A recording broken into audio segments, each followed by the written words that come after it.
परम पिता परमात्मा ने इस सृष्टि को बनाई है, तो सृष्टि एक रहस्यमय है। सृष्टि कैसे बनी, कब बनी, क्यों बनी, इस विषय में वेद में वर्णन मिलता है, जिसको नासदीय सूक्त कहते हैं।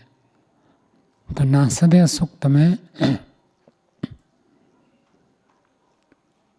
सृष्टि उत्पत्ति के बारे में बताया गया, क्योंकि इस सूक्त का पहला ही जो मंत्र है, न असत आसीत न असत नासत, इसलिए इसको नासदीय सूक्त कहते हैं। पहले शब्द के आधार पर नासदीय सूक्त कहते हैं। और इसके 5 मंत्रों की व्याख्या हमने विचार किया था। आज छठे मंत्र के बारे में विचार करेंगे। पीछे चर्चा में बताया था, सृष्टि से पहले न असत था, न सत था, न कोई लोकांतर था, न खाली स्थान आकाश अंतरिक्ष था, कुछ मानो ढका हुआ था। दूसरे मंत्र में कहता मृत्यु भी नहीं, अमृत भी नहीं, न दिन था न रात थी। अपनी शक्ति से कोई एक तत्व जो धारण करता है वही केवल था, उसके अतिरिक्त और कुछ नहीं था। तीसरे मंत्र में कहा अंधकार घनघोर था और उस सबको ढक कर रखा था। ज्ञान नाम की कोई चीज नहीं थी। अंधकार कोई चीज नहीं है, वस्तु नहीं है, द्रव्य नहीं है, फिर भी वो तुच्छ होते हुए संपूर्ण प्रकृति को, जगत का जो मूल कारण प्रकृति है उसको ढक कर रखा था अंधकार। परमात्मा अपनी तपशक्ति, ज्ञान शक्ति से एक चीज को बनाया। सबसे पहले उन्होंने कामना की और सृष्टि को बनाया। क्यों कामना की? क्योंकि बीज था सार का, वो है जीवात्माओं का कर्म। जीवात्माओं के कर्म बीज के रूप में थे, इसलिए परमात्मा ने कामना की मैं बनाऊं उसको, और कोई भी उसको जान नहीं सकता। कभी लोग अपने ज्ञान शक्ति से, समाधि प्रज्ञा से ही विचार करके ऐसे अनुभव किया। तिरछा भी वही, ऊपर भी वही, नीचे भी वही। उस वीर रूपी जो कर्म शक्ति है उसको धारण करने वाला एक था, वो महिमा था। और सृष्टि से पहले भी वही था, उन्होंने सबकी उत्पत्ति की। ये 5वें मंत्र में बताया था। तो छठे मंत्र को आज पढ़ेंगे।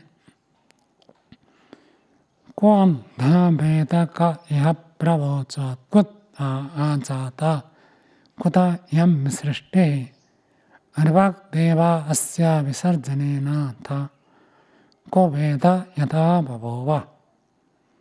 इस मंत्र में सबसे पहले रखा को अद्धा।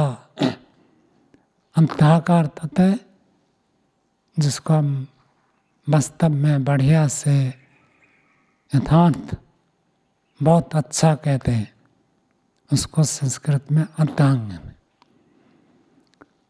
तो छठे मंत्र में कह रहे को अद्धा, कौन उसको वास्तविक रूप से, पारमार्थिक रूप से, यथार्थ रूप में ठीक ठीक कौन जानता है। को अद्धा वेदा जानाति, कौन उसको जानता है। आज वैज्ञानिक भी सृष्टि से पहले क्या था उसके ऊपर बहुत सारे परिकल्पनाएं करते हैं। ऐसा हो सकता है, ऐसे हो सकता है, ऐसे हो सकता है। कोई निश्चित करके नहीं कह सकता कि ऐसा था। क्यों नहीं बता सकते? क्योंकि हमारे बुद्धि से ऊपर है। तो वास्तव में कोई मनुष्य अपनी बुद्धि से, अपनी शक्ति से, अपने विचार से जान लेगा कि तो ऐसे नहीं हो सकता। इसलिए कहा को अद्धा वेदा, कौन वास्तविक रूप से, पारमार्थिक रूप से जानता है। का यह प्रवोचत, का यह इस संसार में, कहा कौन, प्रवोचत प्रब्रूयात कौन यहाँ पर अच्छे रूप से उपदेश करे। जिस विषय को मैं जानता हूँ उस विषय को मैं जोर देकर कह सकता हूँ, अधिकार पूर्वक कह सकता हूँ कि ऐसा है। कोई फिजिक्स का प्रोफेसर है, फिजिक्स के बारे में बताता है, केमिस्ट्री का प्रोफेसर केमिस्ट्री के बारे में बताता है, इतिहास का विद्वान इतिहास के बारे में बताता है। जिसको चाल भाषा में कहते ताल ठोक कर, अर्थात इतनी दृढ़ता, इतने निश्चय, इतने परिपक्व ज्ञान से कह देता कि यह ऐसा ही है। डॉक्टर परीक्षण करके कहते थे इसमें ये रोग है, इंजीनियर परीक्षण करके कहते हैं भवन इतने दिन तक चलेगा, उनको निश्चय बोध होता है। लेकिन सृष्टि के बारे में कौन ऐसे निश्चय बोध करता है? कब कौन जानता है? ये उल्हाना पूर्वक कहा जाता है, अर्थात वास्तव में पूरा पूरा ठीक ठीक तक कोई नहीं जानता। जब कोई जानता ही नहीं तो कोई बताएगा कैसे? का यहाँ प्रवोचत कुथा, प्रवोचत कौन इसको अच्छे रूप से उपदेश करे, बताए, समझाए। कुथा आ जाता, कहाँ से ये सृष्टि आ गई? पहले तो कुछ था ही नहीं। पीछे के मंत्रों में हमने देखा था सब जगह अंधकार ढका हुआ था। जब सब जगह अंधकार ढका हुआ था, द्रव्य वस्तु चीज पदार्थ का नाम निशान नहीं था, अप्रकृतम, कोई ज्ञान कोई चिन्ह कोई लक्षण नहीं था बताया था। तो कुथा आ जाता, तो ये कहाँ से आ गया? कहीं पर एकदम से भीड़ हो जाए तो बाद में उसका अनुसंधान करते हैं, ये भीड़ कहाँ से आ गई, अचानक इस समय इतनी भीड़ कहाँ से आ गई, तो फिर उसको खोज करते। तो सृष्टि में कुछ था ही नहीं, तो सृष्टि बन गई तो कहाँ से आ गया सब? जड़ चेतन चराचर जगत कहाँ से आ गया? यम विसृष्टि है, विशिष्टि है, विविध सृष्टि। भूत भौतिक जगत 5 महाभूत है, और 5 महाभूत से बने हुए भौतिक जगत, कितने तरह तरह के प्रकार पदार्थ है। हम यदि मिट्टी के अंदर खोजे कितने प्रकार के रेयर अर्थ्स मिलते हैं, विरल मृत्तिका, विरल प्रकार के धातु खनिज पदार्थ सब प्राप्त होते हैं, नई नई चीजें मिलती जाती हैं।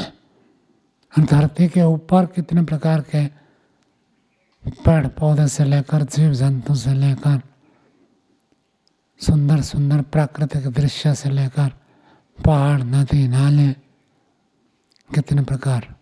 और अंतरिक्ष में लोक लोकांतर ढूंढते ढूंढते खोजते खोजते कितना अधिक हो जाता सब। तो इसको कहते हैं कि ये सृष्टि कहाँ से आ गई, कहाँ बन गया, कहाँ से आ गया?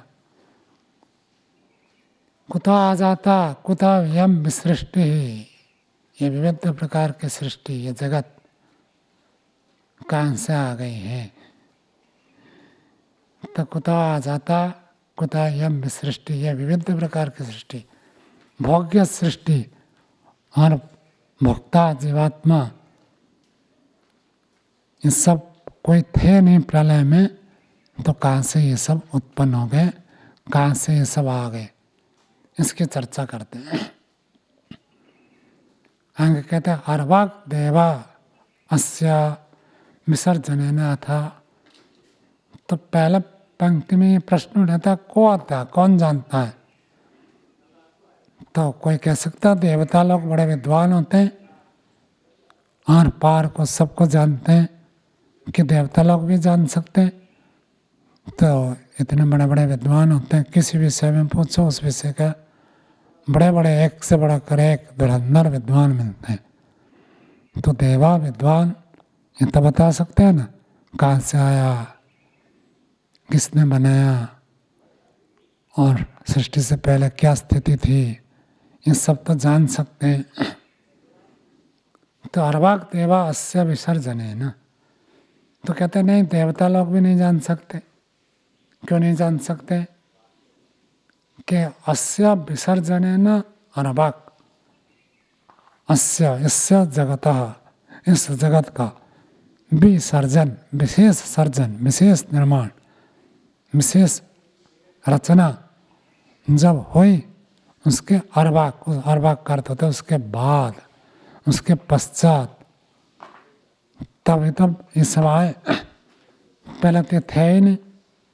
तो पहले यदि देवता होते तो देख लिया तो जान लिया, बता देंगे। तो कहते देवता भी इसको हस्तामलकवत नहीं बता सकते। प्रत्यक्ष चीज़ को हम जैसे बताते हैं ऐसे तो सृष्टि के बारे में वो भी नहीं बता सकते हैं। वेद को पढ़कर जितना समझ में आया अनुमान के आधार पर, शब्द प्रमाण के आधार पर बताएंगे। प्रत्यक्ष तो उनका भी नहीं है, क्योंकि सृष्टि के बाद देवताओं की उत्पत्ति हुई। सृष्टि से पहले तो देवता भी नहीं थे, तो वो भी बनाने में असमर्थ है। अतः को वेदा यथा बभूवा, को वेदा फिर तो कौन जानता है, यथा बभूवा इस सृष्टि का निमित्त कारण कौन था, कौन बनाने वाला था, उसको पूरा पूरा जानने वाला संसार में कोई भी नहीं है। कोई व्यक्ति ये नहीं कह सकता कि मैंने जान लिया, मैंने देख लिया था कि उसने ऐसे बना। विद्वान बताएं तो वे उस शब्द प्रमाण के आधार पर, वेद के आधार पर बताएंगे। प्रत्यक्ष तो उनको भी नहीं है। तो सृष्टि का विज्ञान इतना रहस्यमय है, इतना गंभीर है, इतना गहन है। पहले मैं कह दिया था गहनम गंभीरम, कुछ भी नहीं था तो ठीक है, लेकिन कुछ गहन गंभीर था। अभाव भी नहीं था, भाव भी नहीं था। अभाव भी ना, भाव भी ना, अजीब बात है। तो वही बड़ा विचित्र है। उस विचित्र तत्व को कहाँ से ये जगत की उत्पत्ति हुई, इसका रॉ मटेरियल को जानना और इसके निमित्त कारण बनाने वाला को जानना, ये मनुष्य के बस की बात नहीं है। देवता भी नहीं जान सकते तो मनुष्य क्या जानेंगे। तो इस बात को इस छठे मंत्र में बताया गया है।